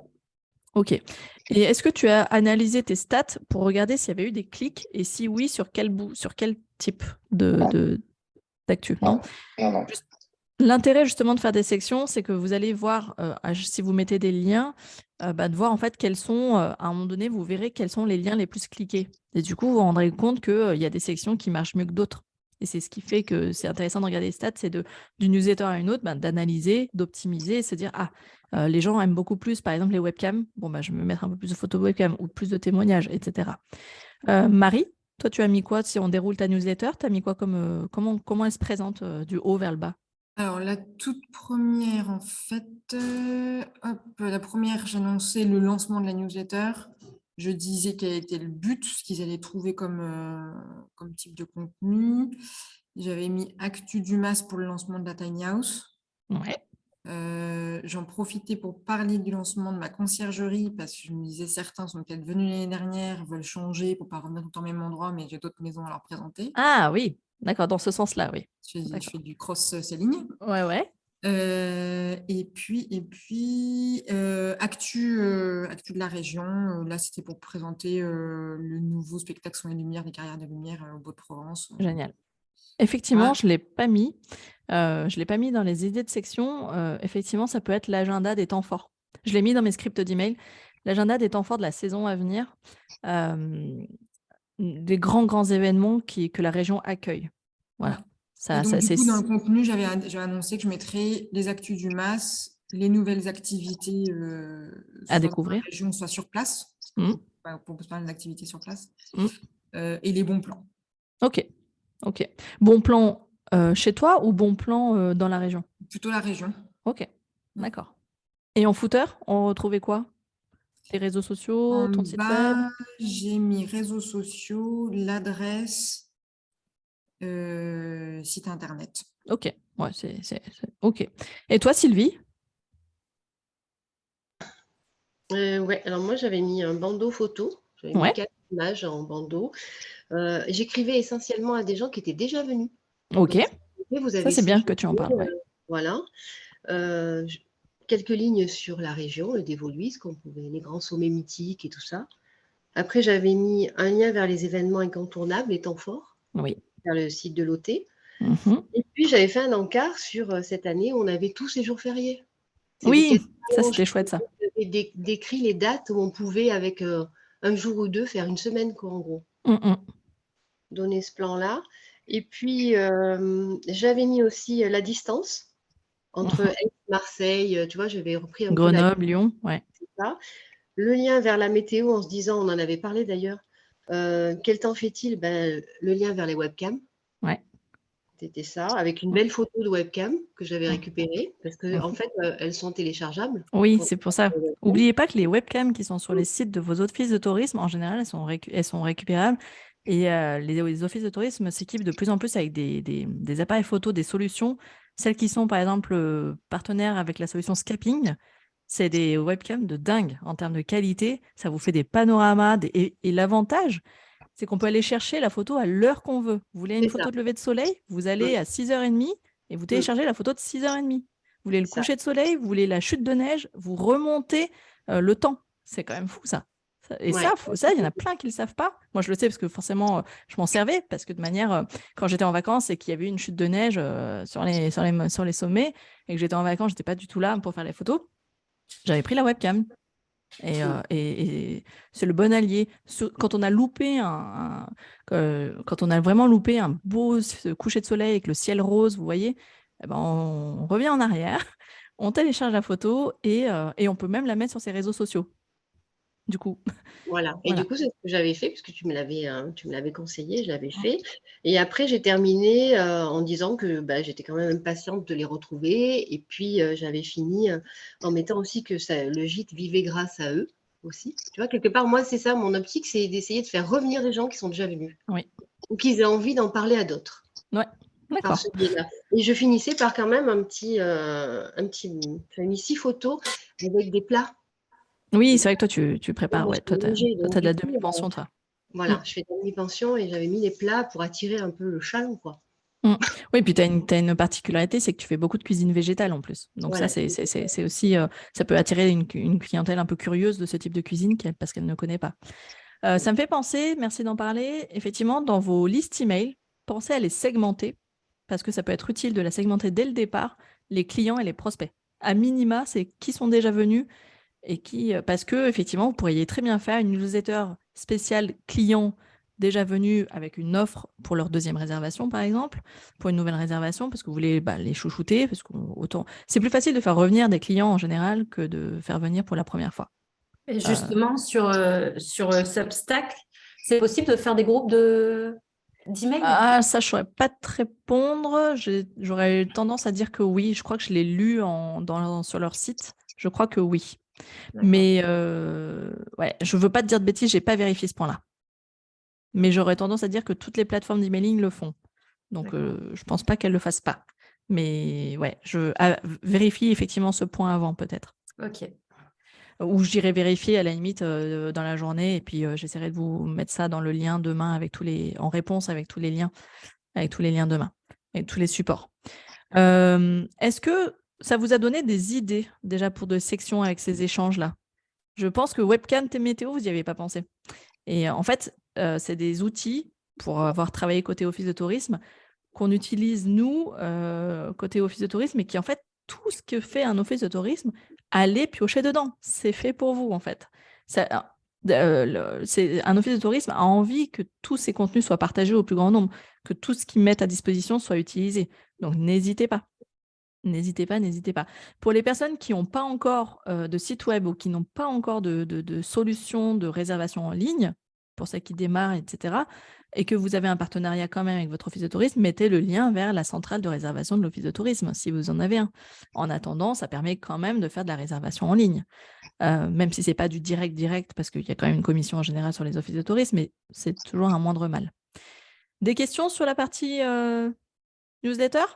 Sur la partie section, est-ce qu'il y en a qui ont témoignages? Est-ce que justement, Pascal, non, parce que tu n'avais pas fait. Sylvie, Marie, vous aviez mis des témoignages dans vos newsletters ou pas? Non. Non, c'est dommage. Moi non plus, je n'ai pas mis. Indispensable le témoignage. Vous savez que c'est ce qui finit par convaincre. Vous le mettez sur votre site web en plus. Il y en a, je crois que Marie t'en met. Donc, tu as juste à aller piocher. Hein, c'est aller piocher. En fait, une newsletter, c'est on va piocher du contenu. Et on se crée une sorte de portail d'information global dans la newsletter. Pourquoi on fait ça? Parce que l'internaute est flemmard, on ne va pas se mentir, les gens sont devenus un peu flemmards et qu'on a envie que tout nous arrive tout préparé, tout prémâché, tout bien fait pour qu'on ait le moindre effort à fournir. La newsletter, c'est un peu ça. La newsletter, dites-vous bien que l'objectif pour vous, c'est d'apporter sur un plateau, dans la boîte mail d'une personne, toutes les infos qu'elle a à savoir et que si elle veut en savoir plus, il y a le lien qui est déjà là. Si elle veut réserver, il y aura le bouton réserver. Tout est à disposition dans cet email-là. Et encore plus, si c'est une newsletter trimestrielle, c'est-à-dire que vous n'avez pas beaucoup de cartes à jouer dans l'année, faites un vrai portail d'informations dans cet email. Parce que l'email, on les lit tous par contre. On les reçoit et on les lit, nos mails. Contrairement, effectivement, à quelque chose qu'on va voir passer sur un site web ou qu'on va voir passer sur les réseaux sociaux, pour peu que ce soit passé à la trappe, ce soit été écrasé par d'autres contenus, etc. La newsletter, déjà, on peut la stocker, on peut la garder. Moi, il y a plein de newsletters que je garde et je reviens dessus plus tard. Et parce que je sais qu'il y a tous les liens, il y a tous les conseils, etc. Donc voilà, voyez votre newsletter vraiment comme un portail d'information où tout est centralisé et où vous facilitez l'accès à certaines rubriques. C'est un sommaire, voilà. C'est ni plus ni moins qu'un sommaire, mais avec quand même un corps, avec du contenu qui, je ne l'ai pas beaucoup mis, mais un contenu qui est quand même un peu plus personnalisé que simplement du rubricage de type sommaire magazine. Mettez quand même un peu la vie, l'humeur du moment, la vie au gîte, les nouveautés, les actualités effectivement vous concernant, etc. Ok, votre humeur en fait, tout simplement, parce que c'est ce qui doit donner envie de rester abonné avec vous. C'est que c'est vous, en fait, vous parlez de vous. Et je reviens là-dessus sur la thématique du personal branding. Voilà pour cette partie modèle. Donc, je vous invite dans le workbook à vraiment réfléchir à toutes ces sections-là, à imaginer aussi, vous pouvez vous dire la taille, où est-ce que vous allez piocher les informations, témoignages, est-ce que vous allez piocher directement sur Google Avis ou est-ce que c'est sur votre site, etc. Il y a un point qui est très important, donc ça, je vous montre des exemples de modèles de newsletter. Donc ça, c'est le mien, par exemple. Vous voyez que, ah oui, n'oubliez pas la personnalisation, je ne l'ai pas dit, mais les outils d'emailing permettent de personnaliser. Vous avez vu que tous les emails que je vous envoie, il y a votre prénom dedans. C'est tout bête. C'est qu'en fait, dans le collecteur d'emails, j'ai demandé un prénom, un email. Le prénom, je le réutilise dès que je peux, à chaque fois. C'est la base de la personnalisation. Et donc, dans mon exemple, entre le hello et le PS, il y a tout mon corps de mail. En général, c'est là où j'écris. Et moi, je n'ai pas de souci pour écrire, donc ça déroule. J'ai même plus de problèmes à couper. Il y a ma section derniers épisodes du podcast, il y a ma section mes ressources gratuites, et voilà. C'est vraiment la section du bas, c'est ce qui revient à chaque fois. Et le corps du mail, c'est le contenu, il se fait entre le hello et le PS, et c'est là où j'ai mis, et c'est là où je vous mets toutes mes infos chaque semaine. J'ai énormément de modèles d'email, notamment pour les cafés live, j'en ai plein, parce que vous avez vu qu'il y a un process à chaque fois. Il y a l'inscription, il y a le rappel avec le workbook, il y a le J-1, il y a le H-1. Et du coup, voilà, j'ai mes modèles à chaque fois. Et à chaque fois que j'ai fini un café live, je prépare déjà le prochain, etc. Et j'ai oublié de dire quelque chose, c'est que pour moi, une newsletter, en fait, si vous voulez qu'elle soit vraiment efficace en termes de clics, essayez de faire un seul gros bouton. Vous pouvez mettre des liens différents, comme tout ce qui est en jaune dans mes newsletters, c'est des liens. Par contre, les boutons, mettez-en qu'un. C'est le bouton principal. En l'occurrence, dans votre cas, c'est souvent le bouton réservé, hein, ou dernière disponibilité, ou laisser un avis. En fin de saison, on peut très bien dire que la newsletter de fin de saison, vous allez mettre plutôt un bouton laissez-moi un témoignage, plus que réservé. Voilà. Le bouton, il peut être différent en fonction de, ça peut être je prépare mon séjour, ça peut être j'appelle ou je consulte le site internet, etc. Je consulte les prochains temps forts, enfin voilà. Un bouton par newsletter. Ça n'empêche pas de mettre des liens au cœur du mail, mais le bouton qui est très visible, qui attire l'œil, mettez-en qu'un. Sinon, ça fait trop de clics et en fait, on ne sait plus où cliquer. Ça, c'est d'autres exemples, effectivement, où je vous montrais que vraiment, on est sur de la mise en forme basique dans les emails parce que c'est ce qui fait que ça a moins ce côté promotionnel, en fait, de faire un email comme si c'était quelqu'un qui nous écrivait de manière personnelle. Dernier point aussi, pensez à mentionner, c'est bien de l'écrire, que les personnes peuvent vous répondre à vos emails et que vous y répondez, que vous les consultez, vous regardez les emails reçus et que vous répondez. Ils peuvent répondre à votre newsletter. Ça, c'est important de le dire. Tout le monde ne le sait pas, en fait. Il faut le savoir. Nous, on est plus habitués, mais certaines personnes, notamment, par exemple, des personnes âgées, ne se disent pas qu'elles peuvent répondre à une newsletter et que c'est un email comme un autre que vous allez recevoir. Je vous montre un autre exemple, celui d'Amenities. Bon, il y en a qui sont déjà abonnés à la newsletter. Généralement, c'est un article ou un événement avec toujours une image en tête et un bouton aussi pour soit lire l'article, soit découvrir une vidéo, soit s'inscrire à un événement. Les contenus, on y va pour la partie contenu. Donc, il y a un S, il y a un R qui a sauté ici. La newsletter, je vous le disais en intro, c'est un média d'information. En tout cas, une newsletter éditoriale est un média d'information. Donc, au sein de votre stratégie de communication, traitez-le comme un média à part entière. Ça veut dire qu'il a sa cible, il a sa communauté aussi, et il a ses propres contenus. Et quand je dis là, créer des contenus intentionnels, ça veut dire que planifiez dès maintenant vos sujets en fonction du calendrier. Surtout dans votre cas, on a une saisonnalité. Comme l'a fait Sylvie avec ta newsletter qui est datée de février, mars, je ne sais plus, mars, où tu as mis, je vais en profiter, je vais mettre en avant les ponts du mois de mai. Voilà, c'est intentionnel. Tu avais une intention derrière, c'était que les gens réfléchissent à ce moment-là au mois de mars, que ça ait le temps de mûrir et bim, ils réservaient pour le mois de mai. Donc, planifiez tout de suite vos sujets de newsletter en fonction de leur date de diffusion et pour placer les infos que vous allez mettre. À tel moment, je vais plutôt parler de ça. Par exemple, j'ai n'importe quoi, la newsletter d'octobre, elle va peut-être être plus sur découvrir la région, préparer son séjour. On est vraiment sur de la réflexion, on est sur de la découverte, etc. Alors que celle du mois de février et mars, effectivement, on commence à être dans l'acte de réservation. Donc, quelle est l'intention, quel est le bouton? En fait, réfléchissez au bouton que vous allez mettre à la fin de votre newsletter à chaque fois. C'est un bouton de réservation, c'est un bouton pour en savoir plus, c'est un bouton de témoignage, etc. Quelle est l'action que vous attendez de la personne à la fin de la newsletter? Ça va vous aider à construire votre newsletter et du coup de sélectionner aussi les contenus en lien avec l'action que vous voulez. Si vous voulez que la personne elle réserve, donnez-lui envie de venir. Et donc pour venir, ça peut parler de votre gîte, de votre location évidemment, avec quelques photos, les travaux, etc., les nouveautés, mais aussi toutes les activités qu'il y aura à faire sur place, d'où l'agenda des temps forts aussi. Mettre l'agenda des temps forts en octobre, c'est trop tôt. C'est pour une réservation en juin, c'est beaucoup trop tôt. En octobre, on peut parler plus des travaux, des projets d'aménagement, des nouveautés qu'on prépare pour la prochaine saison, etc. Donc, quand vous créez des contenus, mettez une intention. Mettez un objectif, en fait. Ensuite, il y a... je fais plein de fautes là.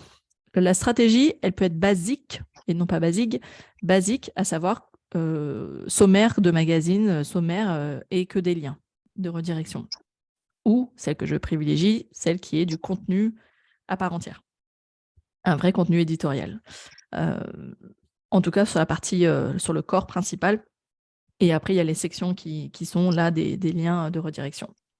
Et donc, encore une fois, structurez vos contenus comme un magazine. Créez des rubriques, pourquoi pas un sommaire, surtout si il y a beaucoup de contenus différents, pensez au sommaire. Encore une fois, ça facilite la lecture et on va à l'essentiel, on va chercher ce qui nous intéresse. Voilà. Je regarde juste ce que je vous ai mis. Voilà. Je vais terminer sur mes scripts d'email.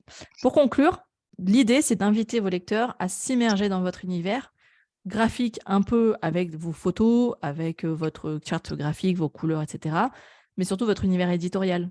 En fait, vous allez vous livrer, vous allez parler de vous. Et en fait, il faut qu'on découvre aussi votre personnalité au travers de cette newsletter, parce qu'on va venir chez vous, en fait. On va vous rencontrer. Donc, en fait, ça donne aussi ce côté un peu je me présente. Et on se présente un peu et voilà, en fait, l'état d'esprit, notre humeur, notre personnalité, pour que ça donne envie aussi de venir ou pas chez cette personne-là. Donc, n'oubliez pas, comme vous avez parlé de vous, que la newsletter, c'est vraiment un outil puissant pour votre personal branding.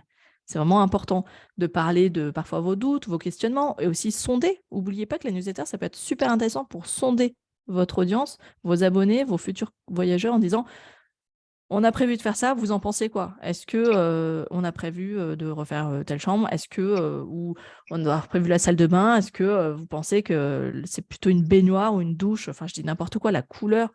Faites participer aussi. Faites participer, comme il y en a qui le font sur les réseaux sociaux, rien n'empêche de aussi faire participer sur la newsletter.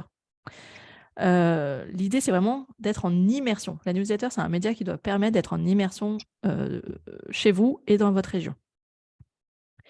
Et j'arrive enfin sur mes scripts, mon bonus, les 6 scripts. Petite présentation rapide sur cet outil. Donc, c'est un PDF à part. Il y a 6 scripts d'email à envoyer que j'ai découpés d'une façon particulière. Il y en a 3 qui sont à envoyer en période de basse saison. Période de basse saison égale la personne commence à réfléchir à ses prochaines vacances. Donc, elle est en phase de préparation et de réflexion. Donc, c'est 3 scripts à faire en amont. En général, c'est automne-hiver. Alors, Sylvie, dans ton cas, on sait que l'hiver, toi, c'est le moment où tu remplis presque le plus. Donc, toi, c'est à voir quelle est ta période de basse saison dans ton cas. Et il y a 2 scripts à utiliser en haute saison, parce que ce n'est pas parce que vous avez rempli le gîte qu'en fait, il ne faut plus écrire. Au contraire, montrer qu'en début de saison, qu'il reste peut-être encore des disponibilités, vous pouvez aussi montrer des retours en images sur les événements que les personnes ont manqués. Ça leur donnera peut-être envie pour l'année prochaine aussi, si c'est un événement qui est récurrent. Vous avez loupé cette année la fête des Lumières à Lyon, revenez l'année prochaine, c'est tous les ans. Mais voilà, ce que vous avez manqué, ça donne aussi envie de se dire, punaise, j'aurais dû participer à ça, je ne l'ai pas fait, etc. Donc, 2 scripts à utiliser en haute saison. Donc, il y en a un en début de saison et il y en a un en milieu de saison, pour justement remplir éventuellement ou combler les annulations. Ça, c'est important aussi. Et le script en aile de saison, qui est plutôt septembre-octobre, qui est un peu, parfois, pour ceux qui restent ouverts jusqu'à octobre-novembre, les dernières dispos, un peu aussi ce côté été indien, venez profiter un peu de la saison en arrière-saison, il y a moins de touristes, etc. etc. Voilà. Il y a en début de saison et en fin de saison, là, vous pouvez aussi vous adresser aux personnes qui ne veulent pas être dans la masse touristique. Et donc, leur dire, peut-être que là, vous préférez plutôt être au calme, être vraiment profiter et prendre le temps, être dans un mood un peu slow. Voilà. Donc, en gros, les emails, ils se présentent comme ça. Les scripts, c'est hyper scripté, je vous le dis. Là, vous ne pouvez pas dire, je ne vous ai pas pré-mâché le travail, je vous ai même fait le texte d'intro, etc. Les 3 scripts d'email que je vous propose pour la partie basse saison, c'est de proposer des idées de séjour. Là, on est sur une vraie idée de séjour. Exemple, découvrir en 3 jours. Ça s'adresse pour, tiens, je veux remplir au printemps, en mai-juin. Voilà comment vous pouvez venir en 3 jours et profiter de la région. Et vous faites un circuit. Vous proposez jour 1, jour 2, jour 3. C'est ce que je vous ai mis là. Jour 1, jour 2, jour 3. Ensuite, il y a aussi, découvrir la région en famille. Là, on n'est pas sur une idée de séjour jour 1, jour 2, jour 3, mais on est plutôt sur, activité plutôt sportive, activité plutôt culturelle, avec une sélection. C'est comme un article de blog, là, clairement. Qu'est-ce qu'il y a derrière ? Aussi, en cas de mauvais temps, pensez aussi à ça. Il y a des idées parfois que vous pouvez retrouver sur l'office de tourisme.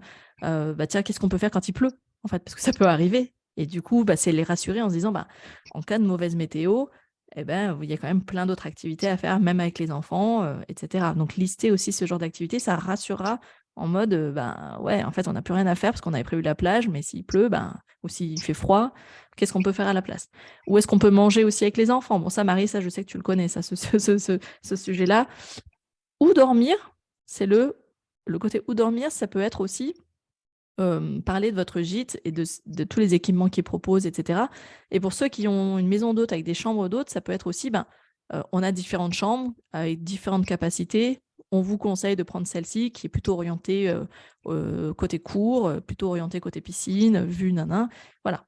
Si vous avez plusieurs choix de chambres au sein de votre maison d'hôte, faites la sélection aussi. Ça évite que la personne arrivée sur votre site, elle se dise punaise, elle a 4 chambres différentes, je ne sais pas laquelle choisir. Aidez les personnes à prendre des décisions, en fait. C'est vraiment le but de la newsletter, c'est aider une personne à prendre des décisions et la guider. Vous êtes le guide. Pensez à parler budget. Il n'y a pas de tabou là-dessus. Quand vous faites des idées de séjour, parlez d'un budget. Surtout quand on s'adresse aux familles, la notion de budget est très importante, mais pas que. Et si vous avez des bons plans avec vos offices de tourisme, n'hésitez pas à les partager, des bons plans, tiens, ou avec une attraction touristique. Peut-être que vous avez une attraction touristique à 20 minutes, 15 minutes, et que vous avez la possibilité de négocier une remise. Ou avec un resto. Je l'ai mis, je crois, dans la 3e idée. Je l'ai mis dans la 3e idée, je crois que c'est en amoureux. Et je propose, tiens, j'ai un partenaire avec tel restaurant, avec lui, vous aurez l'apéritif offert, tout simplement. Voilà, ça, c'est des petites choses en plus. Voilà, ça, c'est les 3 idées de séjour. Ensuite, qu'est-ce que je vous ai mis déjà? Donc, en début de saison, donc tout début de saison, avec des structures qui sont infotouristiques, les dernières dispos, les derniers avis, n'oubliez pas les témoignages, et bouton réserver un séjour.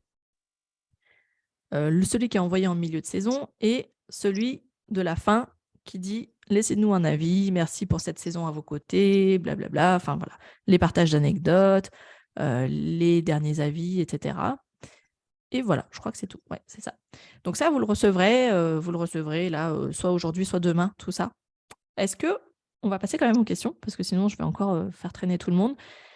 Questions rapides? Enfin, rapide ou pas, mais questions? Il y a des questionnements? Vous voulez que je revienne en particulier sur un sujet, sur les contenus, sur le modèle de newsletter? Est-ce que... Voilà, dites-moi. Sylvie, rien? Bon, allez, je pose la question. Substack. Qui va tester Substack? Je crois qu'il y a Sylvie, je crois qu'il y a Mélanie. Oui. Ah, Marie aussi? J'aurais une question juste sur les scripts, moi. Oui, je t'écoute. Alors du coup, juste si j'ai bien compris, les scripts, c'est un petit email. C'est un modèle, en fait. Un modèle d'email, mais en dehors de la newsletter ou pour envoyer? Non, c'est pour la newsletter. Ah, pour l'envoyer. En fait, là, je te donne 6 idées de newsletter à créer. Ok. Ouais, quand je dis email, effectivement, c'est la newsletter. Ouais. D'accord, pardon. Là, je te donne, et c'est des modèles, hein, évidemment, tu ne vas pas copier-coller, mais c'est pour vraiment te dire, tu as 0 idée. Ok, bon, je te donne au moins 1 ou 2, tu prends celle qui t'inspire. Et en fait, ça va peut-être te donner une idée complètement à décliner par rapport à chez toi, par rapport à ta région. Okay. Marjorie, des questions? Non, je pense que j'ai pas mal essayé Substack. J'ai vu que c'était compatible aussi avec WordPress. Donc, comme je suis avec WordPress, je peux installer, qu'il aille récupérer directement le truc de Substack. Donc, non, ça a donné beaucoup de bonus. Tout est un bonus, je trouve, parce qu'il y a beaucoup d'infos. Et Substack, c'est vrai qu'il y a aussi l'application mobile. Donc, pour ceux qui reçoivent par exemple beaucoup de newsletters et qui ont envie de suivre et de ne pas en manquer, parfois, il y en a qui téléchargent cette application. Et effectivement, je pense que ça vaut le coup. Je vous avoue que moi-même, je me pose la question de basculer ou pas sur Substack, quand bien même je suis satisfaite de ma solution actuelle, mais elle donne vraiment envie, vraiment, pour l'avoir un peu pré-testé et vu des résultats sur d'autres emails que je reçois. Personnellement, ça me donne vraiment envie d'aller tenter l'aventure. Je ne vais peut-être pas le faire de suite, mais peut-être dans l'été, ce sera un de mes chantiers. Je ne sais pas trop. D'autres questions? Donc, les scripts, vous le recevrez. Pascal, toi, je te sens un peu dubitatif aujourd'hui. Non, mais je me rends compte que j'ai fait complètement à l'arrache jusqu'à maintenant. Non, il n'y a pas à l'arrache. Ça, c'est ma vision. Ça, c'est ma vision. Donc, Il faut vraiment que je pose une stratégie calmement, que je structure la newsletter. Et quelque chose que je n'ai pas évoqué dans ce Café Live, mais que j'ai évoqué sur mon article de blog et dans mon épisode, donc je vous invite quand même à écouter l'épisode demain, parce que je ne dis pas toujours la même chose. Je rajoute je mets plus d'infos normalement dans le live, parce que je le prépare différemment. Et puis parce qu'on se nourrit de nos échanges et de nos retours d'expérience. Par contre, il y a quelque chose que je parle plus, c'est les stats dans l'épisode. C'est optimiser vos newsletters en fonction de vos stats. C'est hyper... Bon, là, c'est la marketeuse qui parle, mais les stats, ça vous donne vraiment un aperçu des sujets et des sections qui intéressent. Ne vous entêtez pas à continuer sur des sections qui, clairement, n'ont pas l'air de faire cliquer à chaque fois. Si vous voyez que la webcam, elle marche à chaque fois, vous continuez avec la webcam. Et sinon, vous arrêtez au bout de 2 fois, quoi. S'il n'y a pas de clic vers la webcam, c'est que ça n'intéresse personne.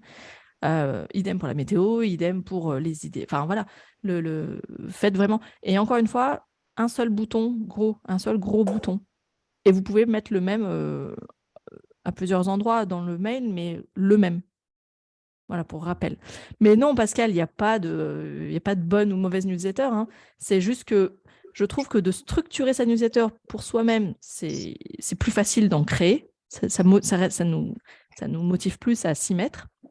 Quand il y en a juste que quelques champs à remplir, ça paraît moins fastidieux que d'avoir une page blanche, quoi.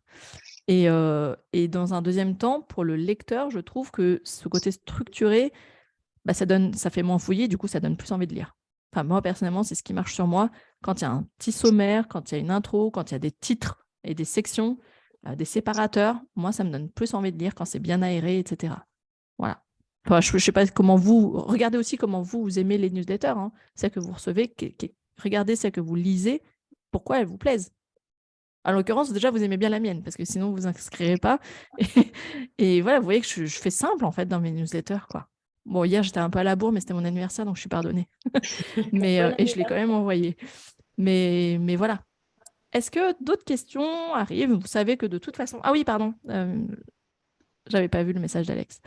Le replay sera là, parce que si j'ai dit des trucs et vous n'avez pas tout noté, voilà, le replay sera là en version audio et en version vidéo. Finalement, j'ai décidé de faire les deux, étant donné que vous êtes habitués des podcasts. Maintenant, du coup, je fais aussi des replays en version audio.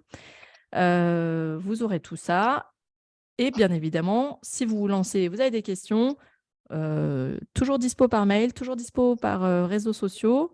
Donc, vous savez que je suis plutôt réactive en général. Donc, n'hésitez pas, on partage. Dernier petit sondage que je lance, je prévois de faire des challenges à partir de septembre, peut-être pas maintenant parce que je vous laisse tranquille pour la saison. À partir de septembre, je pensais faire un peu des challenges de type mensuel, je pense. Exemple, je fais un café live, thématique newsletter, je vous donne le défi dans 15 jours, on se refait un live, mais c'est plutôt le live post-action. Qui a fait quoi, on partage, quelles rencontres, quels obstacles vous avez rencontrés, etc. C'est un peu le SAV de Café Live. Mais du coup, ça vous force à passer à l'action. C'est un peu le but. Est-ce que c'est quelque chose qui vous motiverait ou pas? Oui. D'avoir cette espèce de deuxième tour Café Live, mais vraiment en mode j'ai testé ce que tu m'as dit, j'ai rencontré ces problèmes-là, comment on peut les résoudre à l'eau docteur, quoi. Et puis surtout, encore une fois, se nourrir des autres expériences. Ça vous tente, ça, de faire ça? Oui, absolument. Ouais. Ouais.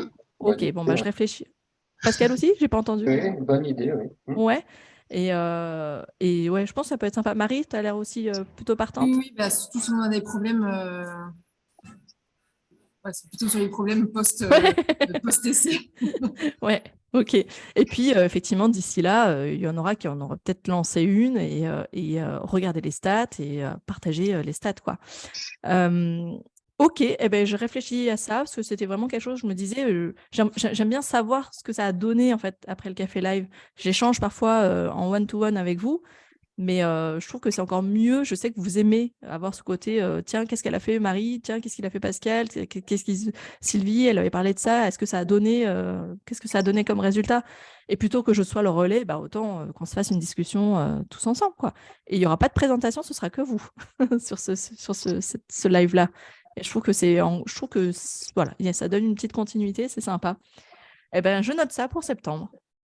Je ne l'ai pas mis. Si, je l'ai mis ou pas? Tac, tac. Voilà. Prochain rendez-vous, le 20 juin. Toujours même heure, même créneau. Et là, c'est un peu la continuité de la newsletter, c'est comment vous allez faire en sorte de devenir le média d'information locale de référence et gagner en notoriété. En gros, c'est comment, par votre newsletter ou par votre blog ou par votre podcast ou votre chaîne YouTube, vous pouvez devenir vraiment le média d'information touristique qui va détrôner l'office de tourisme, j'ai envie de dire. Je vois haut, moi je suis ambitieuse. Et vous verrez qu'il y a ce côté-là où en fait tout votre territoire finira par savoir qui vous êtes parce que vous irez à la pêche aux infos et que vous les mettrez en plus à la une dans votre média, ils auront envie d'être dans votre média. Vous verrez, il y a un beau programme et les contenus du 7 juin, 14 juin vont un peu vous préchauffer la salle et vous verrez si ça vous donne envie de vous inscrire au 20 juin. Sinon, à partir de demain, la page d'inscription Café Live mensuel, comme d'habitude, elle sera mise à jour. Vous pourrez d'ores et déjà vous inscrire, bien évidemment. C'est tout bon pour tout le monde? 10h34, j'ai jamais été autant à l'heure. Et en plus, j'ai tout déroulé, je ne suis pas à la bourre et tout le monde a l'air d'avoir posé ses questions. On est de mieux en mieux. Merci encore une fois à toutes et à tous. Et j'espère que vous passerez à l'action. Dites-le moi parce que du coup, je ne referai pas un live pour le coup sur la newsletter. Mais n'hésitez pas à me partager en story, même taguez-moi dans vos stories, etc. sur la newsletter. Et en parlant de stories sur Instagram, parce que normalement, vous êtes tous sur Instagram déjà, pensez à faire un lien dans votre bio qui incite à s'abonner à votre newsletter. Ça, c'est hyper important. Même moi, je ne le fais pas assez, je trouve. Donc, n'hésitez pas à marteler, même dans vos posts, abonnez-vous à la newsletter, abonnez-vous à la newsletter. C'est ce qui compte le plus, c'est de remplir sa base d'emails. Même moi, vous allez voir, je vais m'y mettre un peu plus aussi. Allez, je vous souhaite une très, très bonne journée, une bonne semaine et je vous dis à très bientôt. À demain ou à prochainement. Bonne journée. Salut. Bonne journée. Bye. Bonne journée à tous. Ciao.